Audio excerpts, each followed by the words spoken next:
Thomas and the Shooting Star. It was a busy day on the island of Sodor. All the engines were working hard. They wanted to finish their work as quickly as possible. That night, a shooting star was going to flash across the sky. Anyone who saw it can make a wish. None of the engines had ever seen a shooting star before. As the sun started to set, the engines were watching the darkening sky. They were thinking about their wishes. Huffed Gordon, snorted James, peeped Percy happily. Thomas didn't know what to wish for. He thought. He tooted. Sir Topham had arrived with some engineers. He boomed. He added. Peeped Percy, whistled Thomas, and he steamed away. The power station was on the far side of the island. Thomas puffed happily along. He made sure to take the quickest way. But then he came to a long dark tunnel. He wheezed. So Thomas puffed back up at the junction, and he took a different route. He chuffed. But Thomas wasn't at the power station just as quickly. He was at Henry's forest instead. The trees were tall, and the branches blocked off the sky. He wheezed. So Thomas took a different route. He puffed around Henry's forest. His journey was getting longer and longer.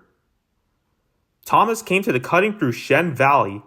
The track through the valley was the fastest way to the power station, but the valley was deep, and the cutting was very high. He wheezed. So Thomas backed up and went another way.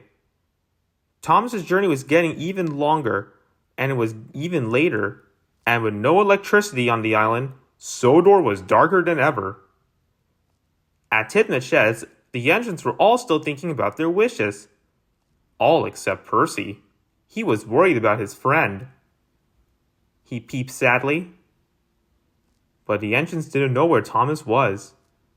And neither did Thomas. He could hardly see anywhere. He didn't know whether to puff left, or right, or up, or down. Now he wasn't thinking about the shooting star. He was thinking about the power station. Cried Thomas. Suddenly, something flashed across the night sky. It was the shooting star.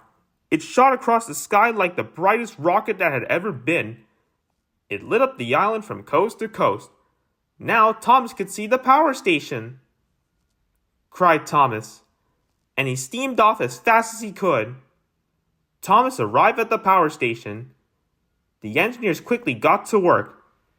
Soon the power station was fixed, and the lights came on all over Sodor. Thomas puffed happily home. He passed brightly lit stations. As he pulled into Tidmouth, his friends were talking about their wishes. Gordon said he felt grander. James was sure he was redder. Percy was just happy to see his friend. He peeped, tooted Thomas.